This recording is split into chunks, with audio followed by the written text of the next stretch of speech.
How can one speak of joy at a time like this? I can hear somebody saying.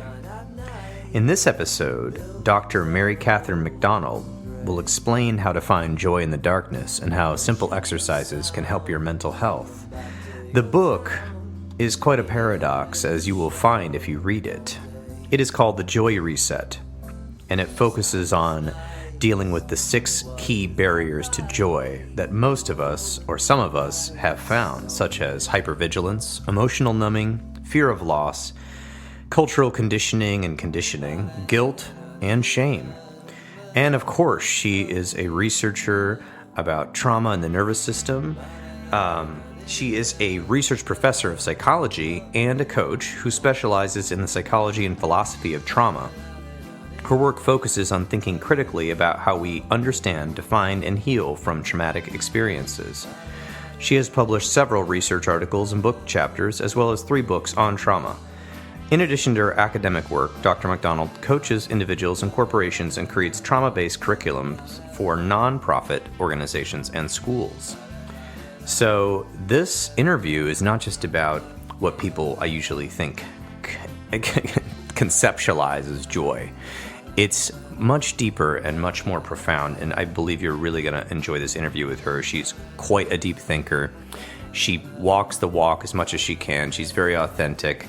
She has quite a following on social media right now where she does exercises every day. And we'll get into it.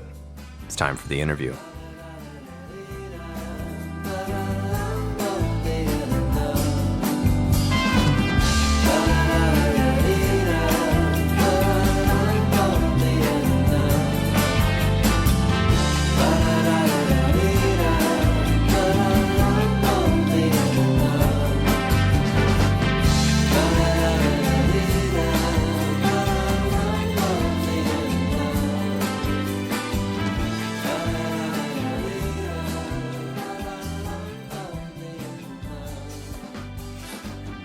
And I'm so glad that Dr. MaryCatherine McDonald is here to talk about her new book, The Joy Reset, 6 Ways Trauma Steals Happiness and How to Win It Back. And of course, this was endorsed by the best-selling author Mel Robbins. So welcome, Dr. McDonald. Thank you so much. It's so good to be here. Thanks for having me. Yes, my pleasure. So, do you want to hear the story of how I met Mel Robbins? Yeah, I do. Let's go there first. I met her on the platform TikTok. She had been through a kind of traumatic event. She actually witnessed a traumatic event and was struggling with her response to it. She was really shocked at how intensely she was responding to this because it hadn't happened directly to her. And so someone from her team reached out to me on TikTok because I had just made a video that that got a lot of views. And so we sat down together and I helped her kind of understand the trauma response and vicarious trauma and why sometimes traumas that happen to other people can infiltrate our own nervous system and psyche. And so it was kind of a cool, I'm sorry that she went through what she went through and that the family went through what they went through, but it was a really kind of neat, one of those moments where you're like, this is why the internet exists, you can reach out and actually talk to somebody. Wow, a positive use of the internet and connecting people. I love to hear those stories because it is a tool and it can be used for good or evil or entertainment or everything in between. So, yep. And that actually brings us to one of my questions, which is, of course, during this day and age, well, we have lots of cool, fun comedy clips online. And of course, the newspapers and the news channels are all online. We have a lot of disturbing content to walk through, whether it be images of war or arrests or problems, and then people's volatile emotional reactions. And pretty much now it seems like people are just in the U.S. I don't think this is happening everywhere, but definitely in the U.S., people are just like filming themselves doing everything. And it's like kind of weird because it's like, are you really living? So then a lot of people, because of this online life and people witnessing the online life, they say, joy, what are you talking about? How could we have joy at a time like this? So I guess that's a big question for you, Dr. McDonald, if you want to start with that. Yeah, it's a big question. And it's actually, it's a great place to start because I can sort of summarize the whole point of the book, which part of, there were 2 goals in the book. One is to sort of redefine joy. And by redefine it, I mean sort of rescue it from the sort of frivolous, silly definitions that we often use when we talk about joy. I think we think of it as something very like light and airy and silly, and also, therefore, something that isn't that doesn't belong in the space of healing and hard work psychologically. And the research shows that it's the opposite. Joy is actually quite tenacious. It's really strong. It's one of the best tools that we have when it comes to brain and nervous system rewiring. And so I think rescuing the definition of joy from the silliness definition is really critical, because then we can really start to lean into using it as a tool.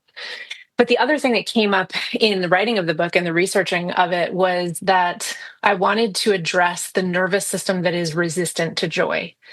Because what I found, so personally, I always felt a little bit skeptical about the field of positive psychology in general, because it felt like tools that were aimed for folks who were already at a good baseline and wanted to get to sort of thriving.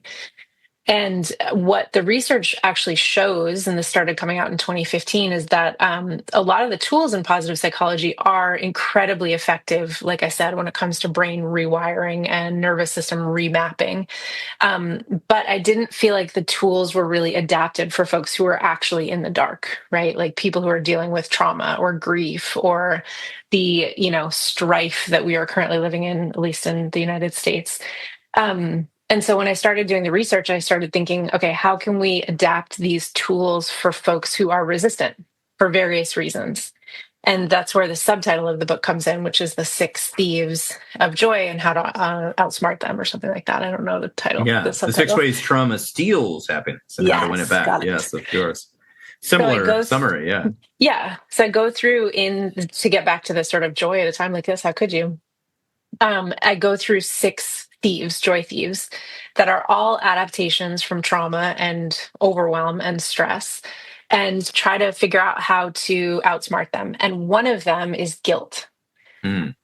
When I was writing the book, I had in mind clients, I'm sure you've had clients in this situation, who were grieving, and who, when you start to feel sort of a flicker of hope for your future, or maybe you start feeling enjoyment again, you immediately kind of snap back to guilt, because it feels like a betrayal of the loss, like as if we can only experience grief in the form of sadness. Mm-hmm.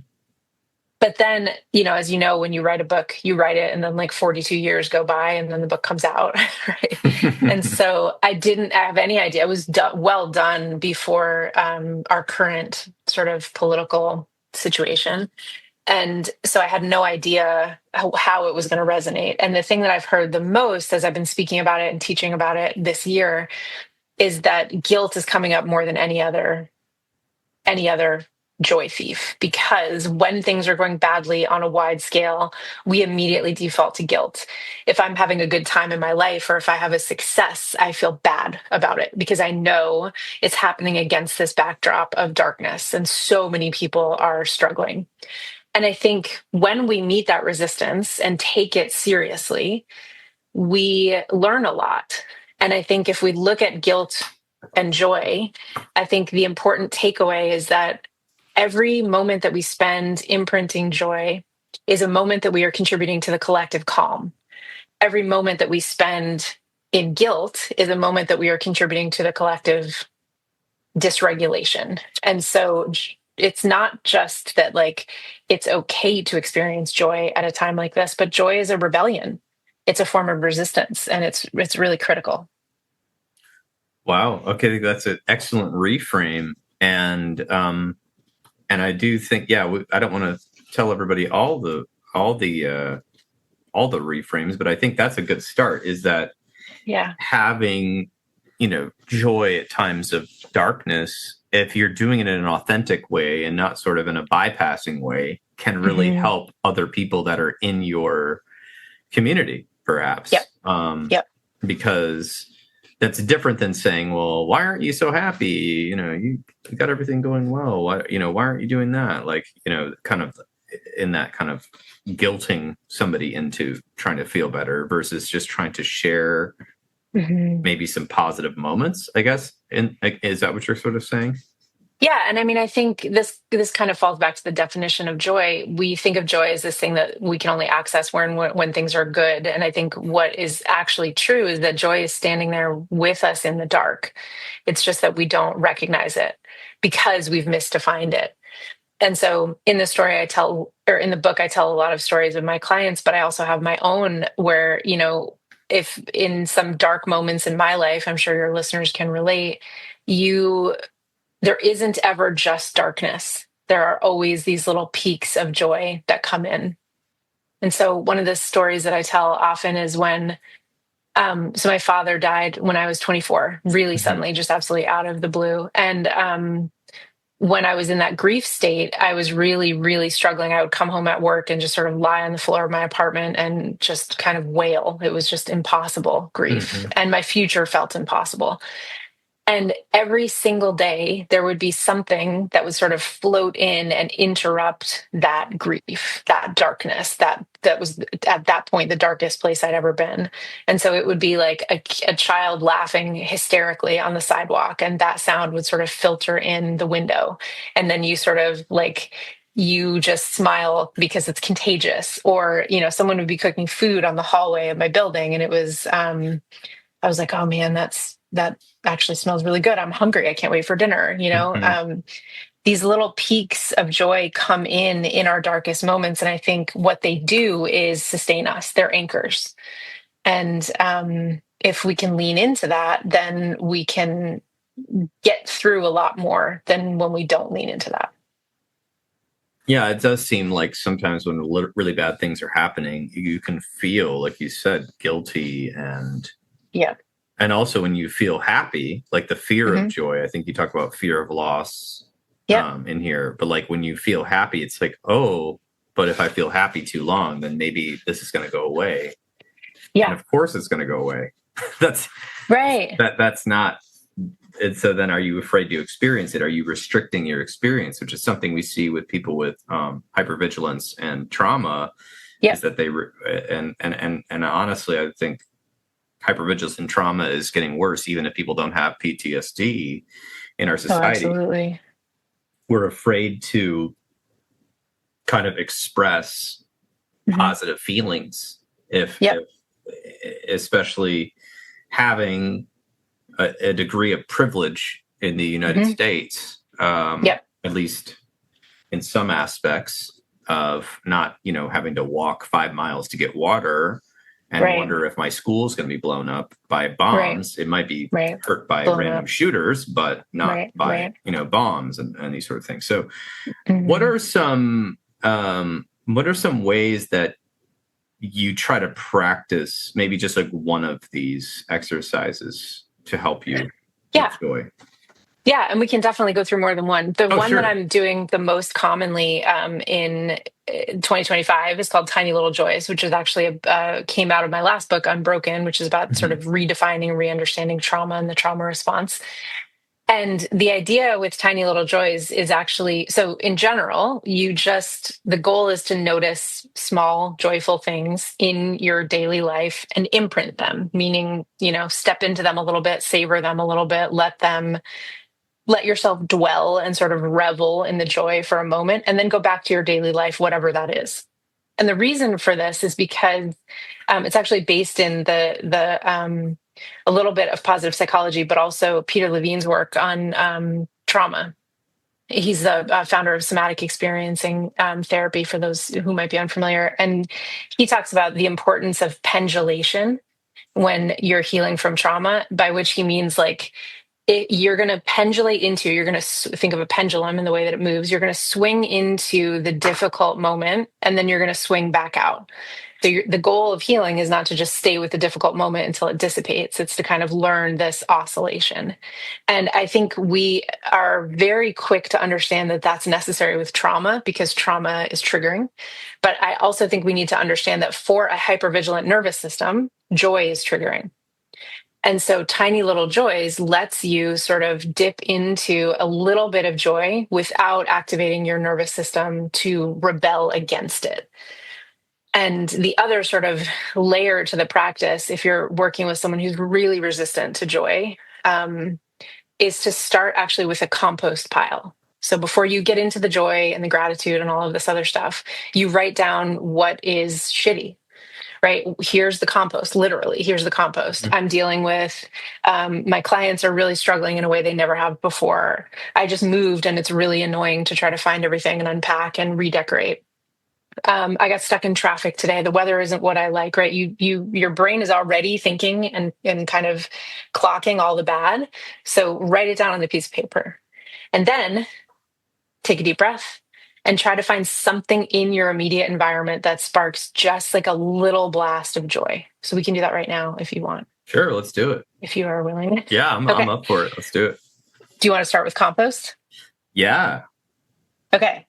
What do you got? Well, I was at the dog hospital this morning because my dog had a injury. She is okay. That sucked. So then I didn't get to take a shower because I woke up with her having this injury. And then my poor clients, I had to cancel on most of my clients this morning. Luckily, I was able to see one of them who was having a bad day. Then I had to pay a lot of money for that. Oh, so frustrating. Yeah. And, other people in my life this week have been having a hard time. Like 4 or 5 other people have been having actually absolutely horrid week. And I was like kind of being there for them via text or phone. And then I was like, wow, finally I got off the last phone call last night around 11:30. And I was like, whoa, good thing that I'm almost to the weekend. And then I woke up with my dog having this injury. So that was a lot that happened in the last 24 hours. That's a lot of compost. Yeah. Yeah. Okay, take a deep breath.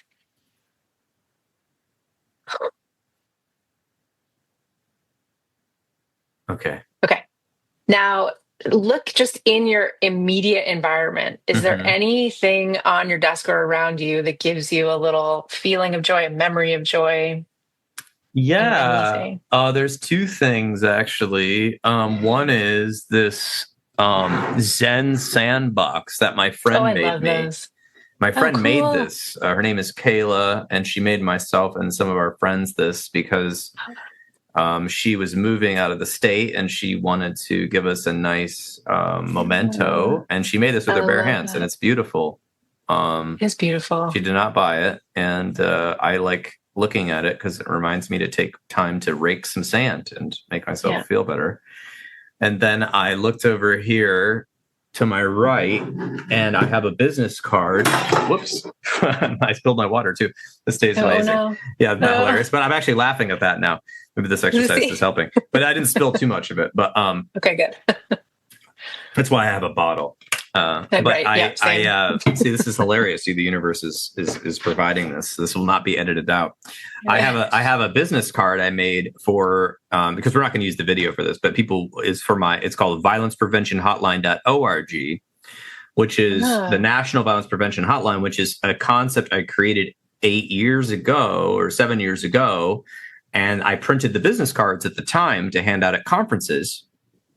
To see if somebody would help me do it, and no one helped. Oh, cool. But then this year, some people got in touch with me in March and held a giant fundraiser, and now we have a director of operations, we have a crisis counselor, we've got 5 counselors, we're receiving calls, and we're up for grants, and we've got volunteers, and we're starting to make this thing happen. So the more volunteers we get, the better we do. And so I got really excited because we had a new volunteer this week that is going to start helping with this hotline. So, wow, to combat violent acts in the United States. So that made me happy because it was an old business card, and then it's and now it's coming reality. To fruition. Like it's kind of coming to fruition. Yeah, that's amazing. I love that.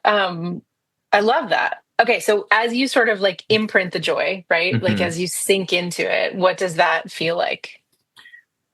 Well, I started to feel better. Like I exhaled a lot of the garbage.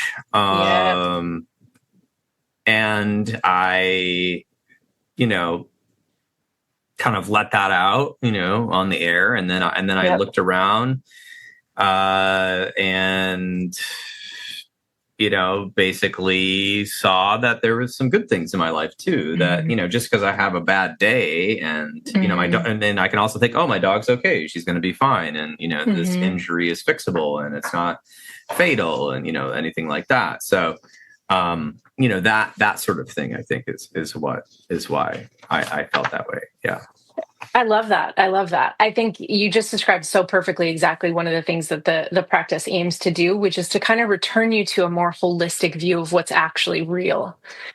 Because we have a negativity bias in the brain, because that's how we've evolved, it's very easy to get stuck in the compost and only see the compost and live in the compost. And the compost is there. It's real. It's not like the exercise erased the bad stuff that you mentioned at the beginning, but you're able to sort of relate to it differently because you see the world in a more holistic way. Yes, the bad, and also there's this good stuff. And in your case, really deep, good stuff, right? It was just like, you went on you told a whole arc there of success, which is really, really beautiful.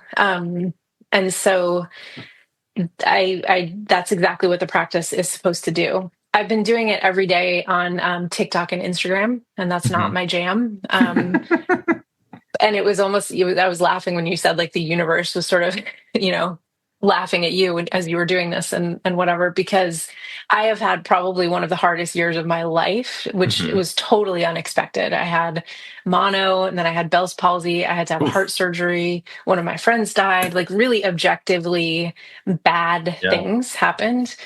And, but I think the beauty of it was that I've really gotten a chance to kind of put the tool to practice in a real sense. And what I've seen that surprises me is how incredibly anchoring the practice is when you are able to commit to it every day. Because it doesn't erase any of the crazy stuff that's happened this year or that will continue to happen, but it has really helped me stay stable, that's a lot. That's a lot of bang for a little tool. Yeah. I mean, it's a little tool that we can all do. And it's something you can even write on paper. We did it live, but you could write it on paper, like the left side or like the compost, and the right side are those like little reminders of positive things. Wow. Thank you for showing us all that and me. Yeah, no, absolutely. Doing it. So, I guess, I see your point here. I think that some people, I think the reason that people might say, whoa, why could you do it at a time like this? I actually feel like that signals towards one of the concepts in the book. And I'm not sure if I'm right on this. You tell me, but it seems to be like joy when joy is triggering. Is joy triggering right now?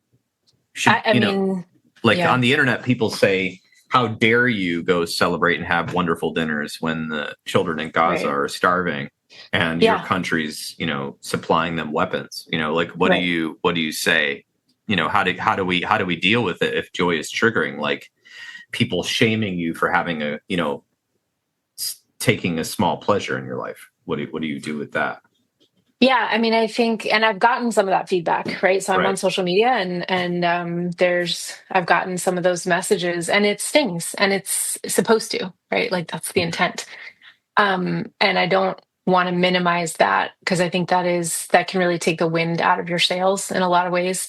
But I really do think that if we understand what joy does neurobiologically, which is it helps you to switch off the fear circuitry in the brain, it helps to regulate the nervous system. It helps to give you a merciful little break so that you can go back to doing whatever you were doing. Then I think we can kind of recalibrate the way that we see joy and the way people are engaged with it. Because, like I said before, we have more of a responsibility now than ever to lean into joy, because it's going to be the thing that sustains us through this marathon of terribleness that we're currently going through. And so it's not, I think, it's a toxic kind of joy that intends to erase what's going on in Gaza. That's not the kind of joy I mean at all. That's the kind of bypassy, toxic positivity joy that's supposed to say, okay, don't grieve, just be happy, right? This joy is the joy that shows up and meets you in the dark and says, yeah, this really sucks. And do what you can. Right. I mean, there's some people that are called to, go over there, and some people get money, and, some people are in politics, and some people are trying to negotiate between the two sides. And there's things you can do. I think there's also just grandstanding on social media and shaming people 100% when because you feel powerless to do anything about it. Right. Yeah. So I think if you can take a positive action, that's good. And, you know, the hard part is that the internet, the social media world does seem to lean towards marketing and negatively cutting each other down. It feels like 100%. Versus maybe because we're anonymous on there or not always anonymous, but like we're disembodied, perhaps. And some of these, you know, we did this over the internet, but this podcast, we did that activity, but you know, some of these you can do in person with your friends, and some of them you're doing alone. And what I feel like you're doing here is you're taking what a emotion that the body feels, and you're giving the nervous system an idea to not completely fixate on the negative. Yes. Is that what I'm hearing? Yes, totally. So the downward spiral stops if you can say, yes, there is a downward part of my life and there's an upward part of my life. There's a difficult part of my life and there's a positive thing in my life. Versus if I go down, down, down, negative, negative, negative, I start circling the drain, as they call it, right? And that downward spiral, there was a book called The Upward Spiral where he talks about all the ways to get out of depression. And I think that it sounds like this is trying to help people train themselves to be able to do a little bit of something different. For instance, I guess, and this is where I wonder, I'm not sure what part of the book this is, but because, you know, you broke it into 6 parts and then you've got your discussions. But what I've found another thing, so besides the guilting and the shame, is, I'm not sure what you call this, but there are folks that have had PTSD and trauma. And in those cases, they maybe haven't had justice. Perhaps the person or the system that has harmed them got away with it, right? And so they're wallowing with the after effects of having something had happened to them. How do we help folks like that be able to even consider joy? Because I almost feel like they're joy phobic. They're like, how could I ever be happy if this person's walking around free, or if this system isn't reformed or something like that, right? Is that addressed in here? I feel like it was, but... not directly, but I think indirectly, yes. I think that one of the things that happens that we try to ignore, or because we can't live in it, is that we encounter situations in which we are powerless, or there is no recourse, or we can't access hope. And I think there's sort of a toxic message from society that says you can't give up hope. And the truth is that we all have moments where we do. And so if we could normalize that and then respond to it by saying, look, hope and joy don't actually need you to exist, need you to believe in them for them to exist. Right? It's okay to give up hope.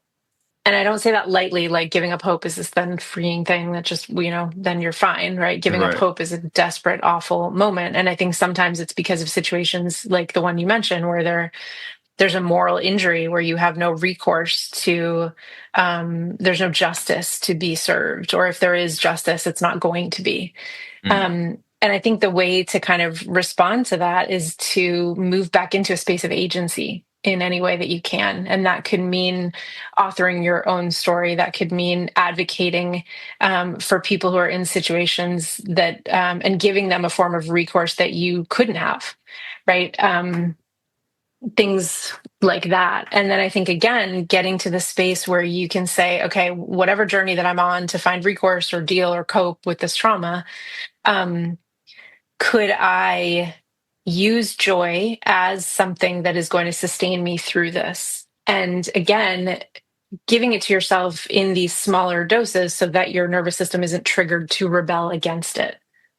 So the triggering in the nervous system. So you talk about in the book neurobiology and joy and healing in the nervous system. Yeah. Could you explain maybe some of how having an awareness of your own nervous system state can help with resetting the joy in your life? Yes. And I think it's also engaging in practices that counter some of the negative practices or negative thought spirals that we get into. So I did an interdisciplinary PhD. So I bring in psychology with neuroscience and philosophy to kind of rethink a lot of the things that we can sometimes take for granted in society and the way that we define things. One of the coolest discoveries in the last 2 or 3 decades in the field of neuroscience has to do with something that has been termed the hope circuit.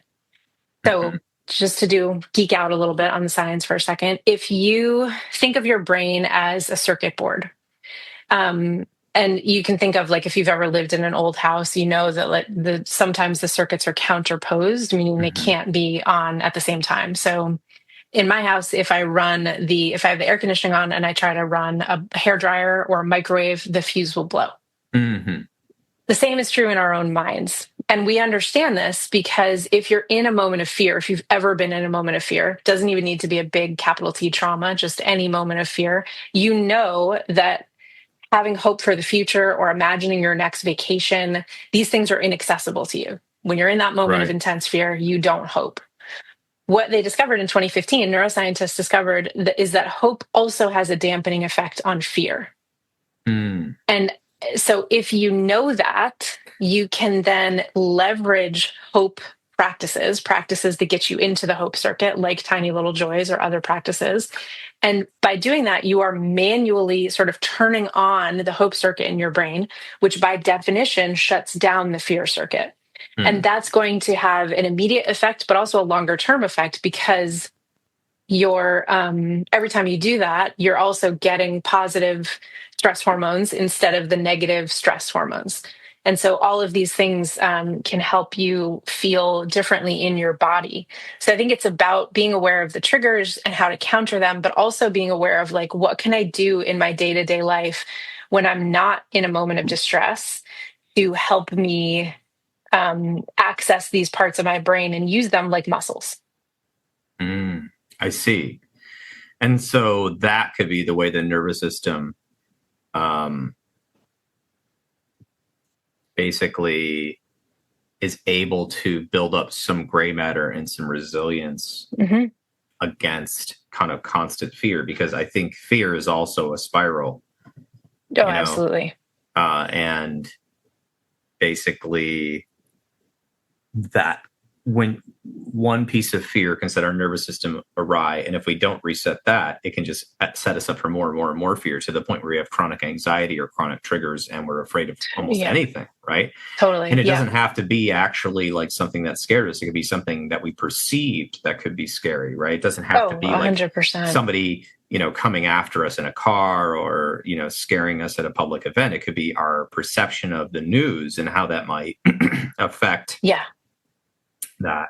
So these sort of things are important. And so, I mean, everyone talks about mindfulness meditation. So these like daily things. So are you suggesting that maybe this is just like these little activities that you talk about in the book, that these little things can just start kind of helping, kind of like meditation, maybe differently, but is that kind of where you're going with this?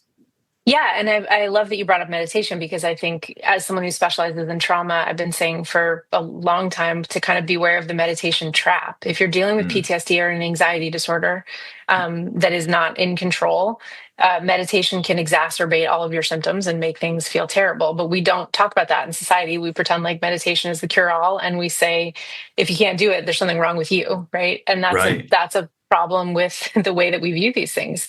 So these practices definitely have mindfulness in mind, but they steer clear of meditation, because they're kind of aimed for folks who aren't ready for that yet, or aren't maybe going to ever be.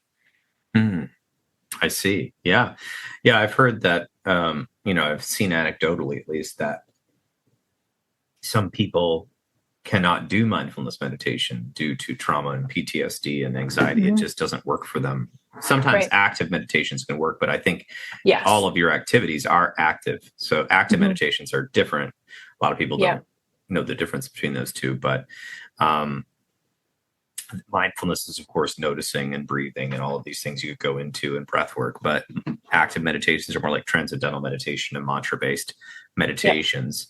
But in this book, these are maybe more concrete things that people can see the result from versus like doing a meditation that they may not feel like they fully believe in that, right? Right.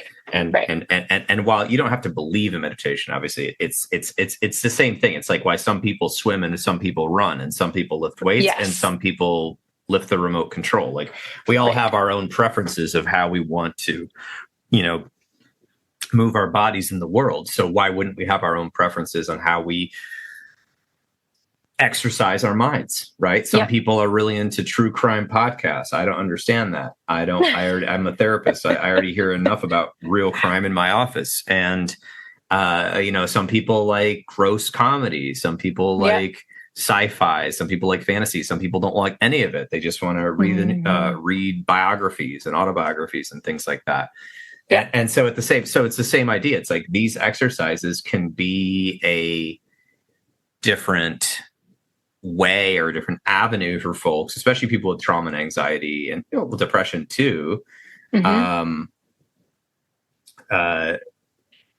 to exercise. And really, I mean, this is we've been realizing here in the psychology world that and the neuroscience world that if you don't use it, you lose it, right? And we don't want old habits or the environment to sort of take over for us or take over where our minds are.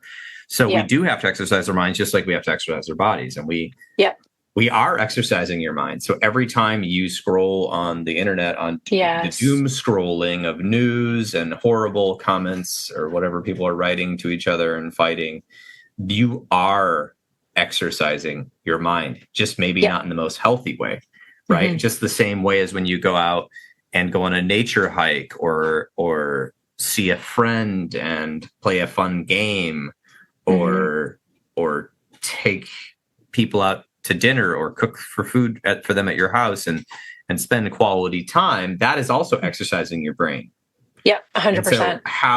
So if you were able to take a ratio and look at a graph, sort of like a pie chart of how you intentionally exercised your mind during the week, I think you'd be surprised at 100% how much of that might be fitting into the category of healthier and how much was fitting into the category of neutral or not so healthy. And then we wonder why the results are what they are, right? Yeah. And I think that's the hard part of this also is that a lot of people, it took me a long time to learn this, but I think I was 19 when I learned about meta-awareness. Yeah. It's having awareness of yourself having thoughts. It takes practice. And before that, I just thought things were the way they were, and that's how everybody thought, or maybe I thought differently or whatever, but I didn't know why. Right. So, so it's a task to look inward, but I would say that you're going to suffer either way. So you might as well look inward and at least have some idea about why things are the way they are. Otherwise we're running around confused and ending up in bad and difficult situations, even more. Yeah. Yeah. I love that you brought that up about the sort of, we are bio-individual. And so not every tool is going to work for every individual. And we're so willing to accept that when it comes to preferences, TV show preferences or exercise preferences. But when it comes to anything that has any pathology attached to it, whether it's physical or mental or both, and of course they're connected, we don't allow ourselves that. And I don't think the field allows it enough either. And so it's like, well, here's the tool. And if the tool doesn't work for you, there's something wrong with you. And that's, it speaks to the whole kind of history of psychology, at least in the Western world. And I also love the way that you're talking about doom scrolling and the fact that I think we've lost the awareness that we are actually in control of what we consume. And there was a study, I remember Dan Tomasula wrote a book in 2020, came out in 2020, and I can't remember the name of it. But I was linked to him on podcasts, and he was saying that there was a study. The reason I'm citing him is because I don't have the study citation, so I can't verify it. But that it said that the nervous system can handle about 15 minutes of news before becoming dysregulated in a 24-hour cycle. So we evolved to be able to sort of digest readily about 15 minutes of news per 24-hour cycle before that would becoming make dysregulated. sense, because it actually it reminds me of the way that we learn, the zone of proximal development. Yes. The studies on learning something new, we become tired after about 20 to 30 minutes of new activity where we're stretching our mind or our body, such as learning to play a sport like pickleball, or learning how to play an instrument, or reading a new book that we haven't read. Like these things make us tired after 20 or 30 minutes, just mentally, not to mention physically. Right. And so that makes sense that the 15 minutes of news that we were hearing, if you had the radio in the 1920s, you might have only heard 15 minutes of news every 12 hours. 100%. Because that's how things were. Right. And there's a news flash, a news bulletin. Of course, it was very controlled what was happening back then. Right. Yeah, I mean, you can look up old clips of this, and they'd be like, our forces are fighting abroad, and rubber is rationed, or but we didn't know anything else.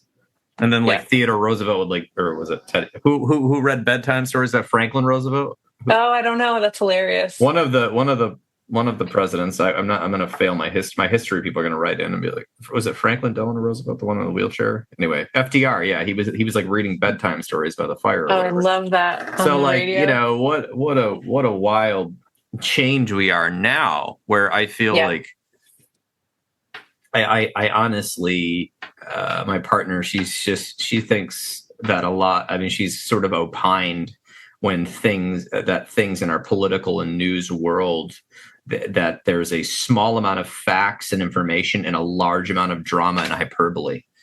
And she calls it bread and circuses. She just said, "Oh, you want to talk more about bread and circuses, about all this controversy? What's really going on? Like what's really?" Right. And I don't mean in the conspiracy, but like what has actually changed in the last 2 weeks? And what do I need to know? Right? Like what actually pertains to me? What's going to impact my life versus so and so is having a fight with so and so in DC, which is 3,000 miles away, and it won't impact anything. It's just sort of fodder for the. Right. And there's a celebrity divorce, and one of them tweeted something about somebody's nose. Right. Why is that? Now that's in my brain. How is that helpful? No wonder we all have ADHD, right? I mean, it's it's so bizarre, but yet it's difficult as a human to filter it, because we haven't yet. It is. I mean, I guess there's some apps on your phone that can filter things out. I just choose not to have any notifications on my phone, except for text messages. Yep. I have those for my friends to talk to them, but I have zero news alerts. I have zero app alerts. So that being said, let's talk about this. What are some reactions that you've had to this book that you were surprised at? Maybe some positive reactions that people had that you weren't expecting. That's a great question. I was a little bit worried when it came out. This is a dark book, right? And you'll see the cover is all full of, it's beautiful. I love the cover design. It's like a nice, beautiful drawing with some good font. Right. And all these colors and whatever. And it's called The Joy Reset. And you think like, oh, this is going to be a great, wonderful book. And it's there's full of darkness. There's a chapter on suicide, which I think is critically important that we talk about more widely. I gave up belief in hope in the middle of the book and almost gave the book back, almost gave the advance back and canceled the book, because I was like, I can't write a book about hope and joy if I don't believe in hope or joy. And so and what I ended up doing is just writing that into a chapter, and there's a whole story behind that, which I can tell. But I was bracing for people to be angry that it was so dark, and I'm really pleasantly surprised by how many people are saying, it's kind of odd to get these emails, because I don't know, just to people saying thank you. Like I read something in here that I've never heard anybody talk about, or, I read that at the exact right moment when I was in a struggle and it helped me through. Like that's pretty humbling stuff, and I think it will never stop surprising me that people can really get something out of it. Not that I don't think it's worthwhile, but it's different to put something out there, than it is to kind of get the positive feedback that it's actually working or making a difference, especially in ways you didn't expect, people telling their individual stories. And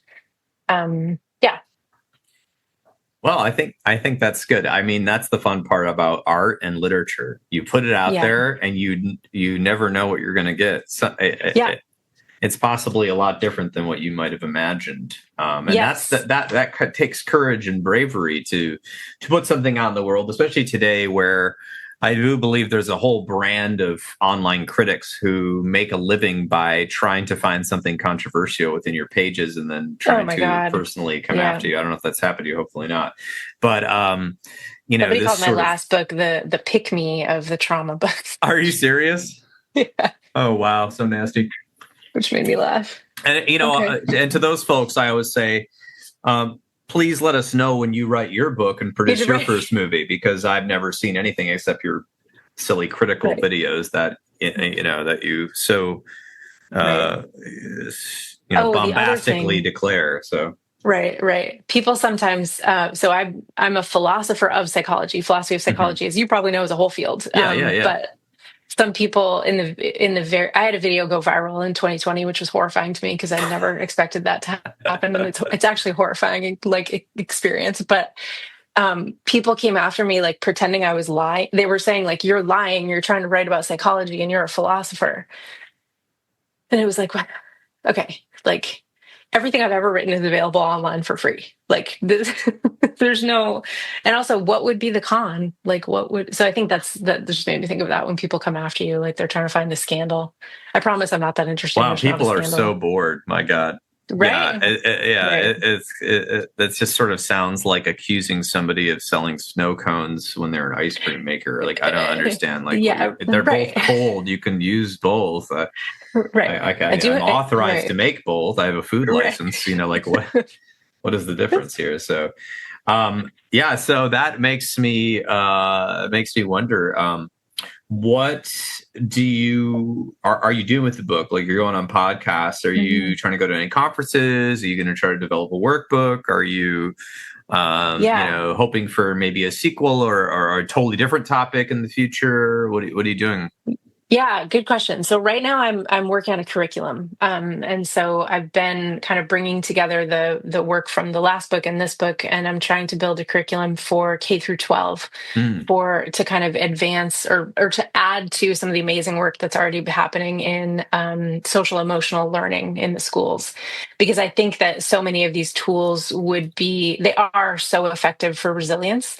And so if you could get them at a younger age, if you could understand your nervous system in 4th grade instead of at age 45, if ever, right, that could help you navigate the world in ways that would be easier and full of, No, keep going. I love that. I mean, this is exactly like everyone's like, what's going wrong with the world? Blah, blah, blah. I'm like, listen, it starts at home, but it also starts at school. And if our schools are too busy teaching all of the subjects they've always taught, and they're not teaching communication skills and socioeconomic skills and or not socioeconomic, sorry, social emotional skills. Why did I go to economics? But also socioeconomic literacy. Well, that too. I mean, but social emotional skills and how to communicate and how to have relationships and how to deal with authority and how to deal with parents and how to deal with friends. We are not teaching this in school. Right.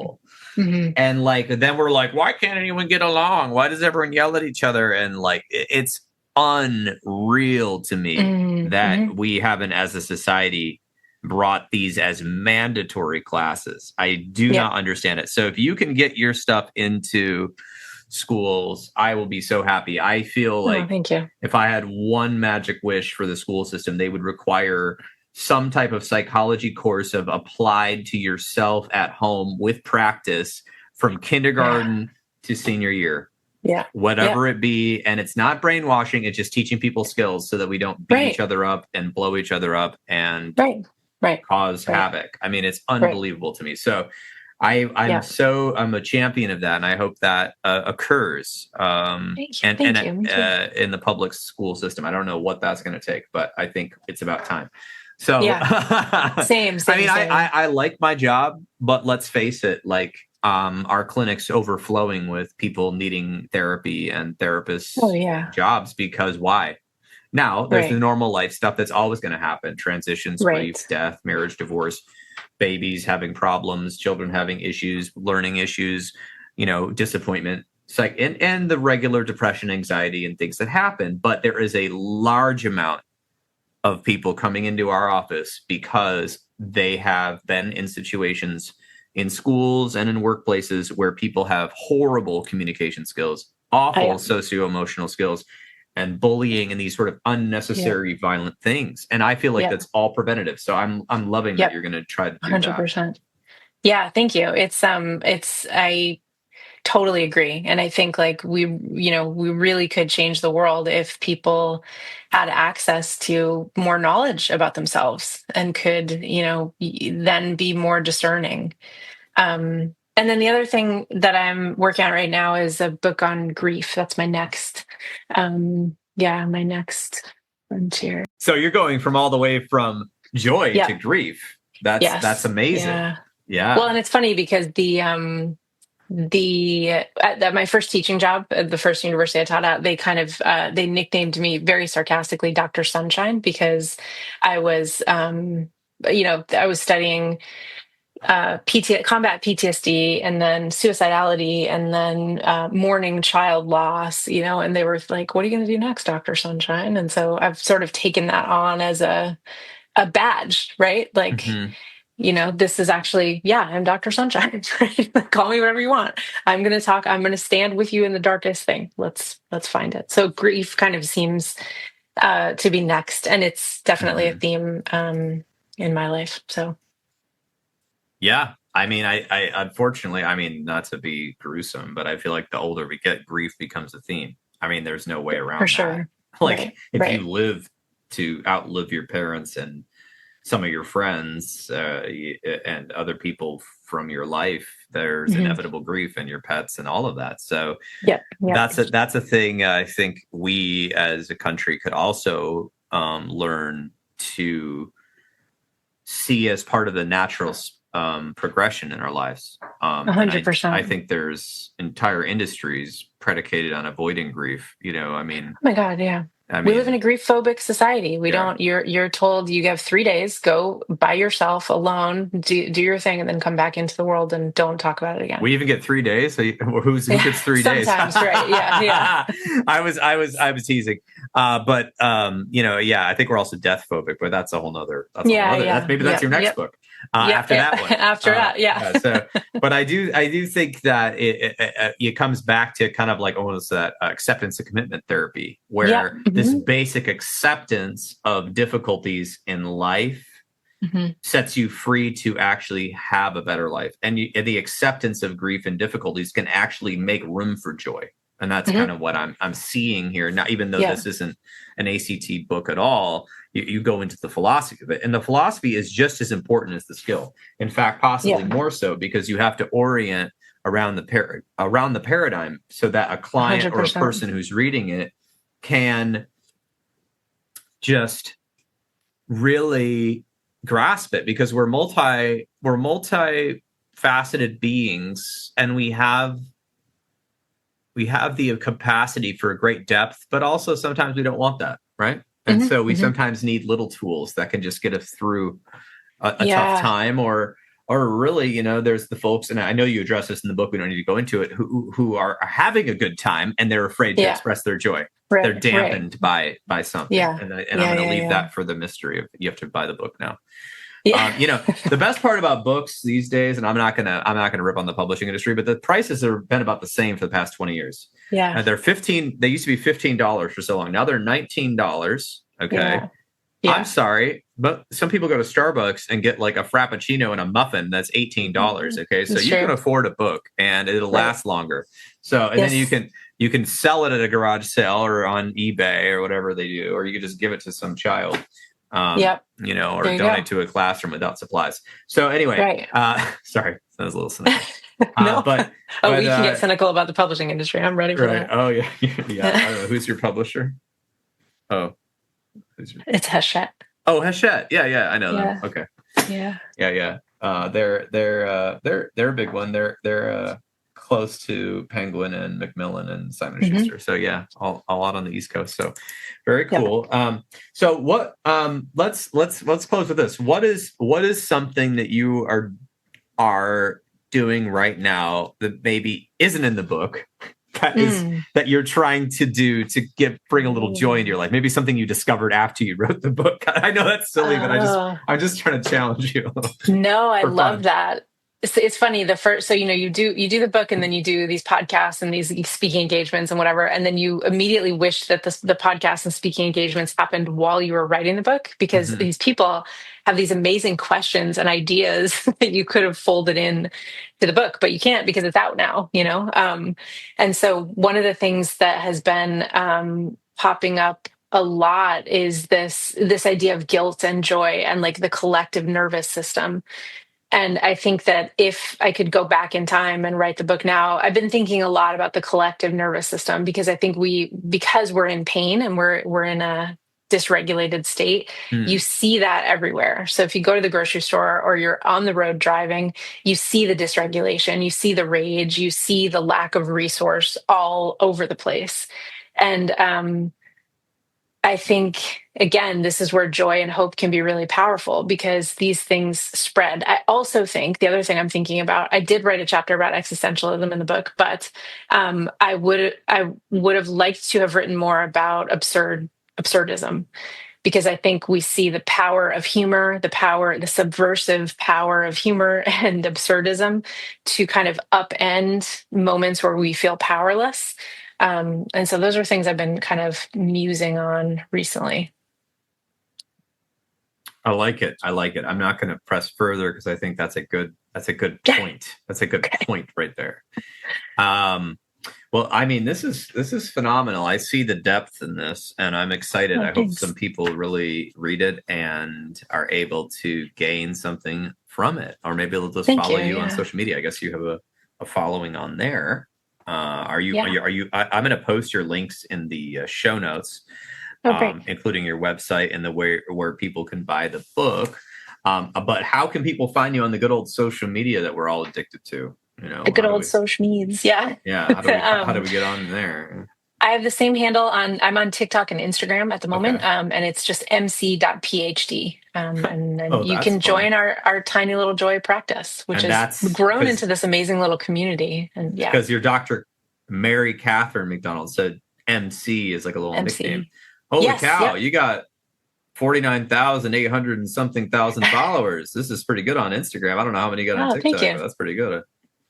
I'm going to join the ranks. Thank you. It's the joy practice is really fun. I think for me it's been a really fresh, kind of a blast of fresh air in the kind of cacophony that is social media right now, because everyone gets on there every day and tells their tiny little joy, and so you always have this little comment feed that's just joyful things, which is kind of cool. Well, that's really cool, because what a good way to use social media. Yes. As opposed to how it's used in other ways to kind of argue and bring down or say whatever, the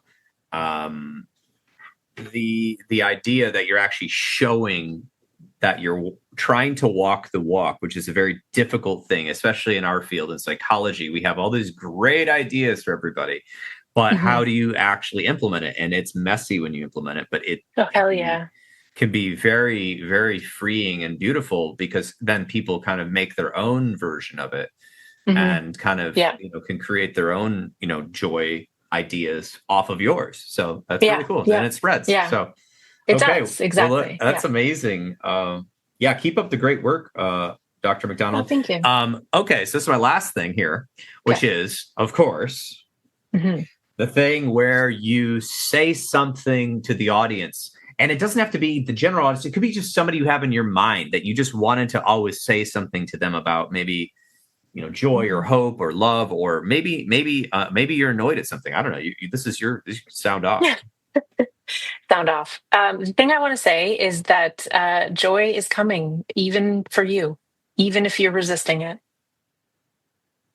That's it. I like that. Very, very nice. Very nice. Thank you. All right. Well, it's been my pleasure to have you on. Thank you so much. It's been so fun. Thank you so much for having me.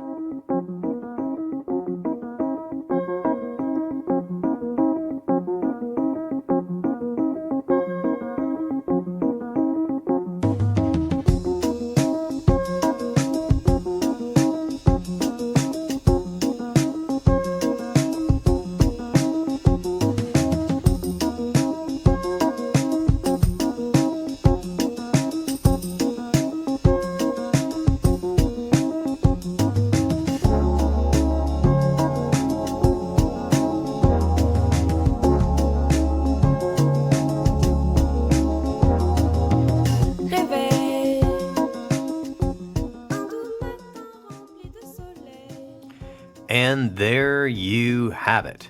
This has been another episode of the Intentional Clinician podcast. If you are enjoying the show, please leave us a rating on iTunes or share the show with people you know. I would surely appreciate it. As some of you know, I am passionate about preventing future violence in the United States.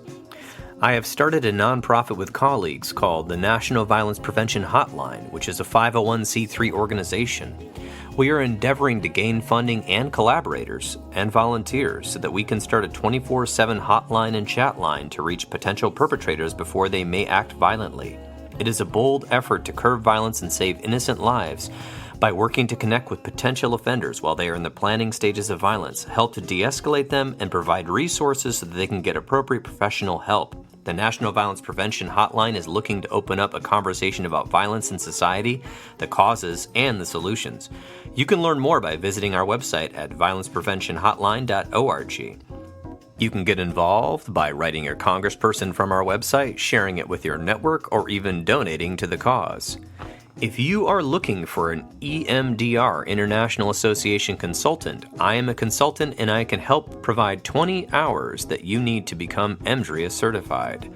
Just check out the show notes and send me a message and see if we're a good fit to work together. If you are in need of counseling, do not hesitate to make an appointment with a local counselor in your area.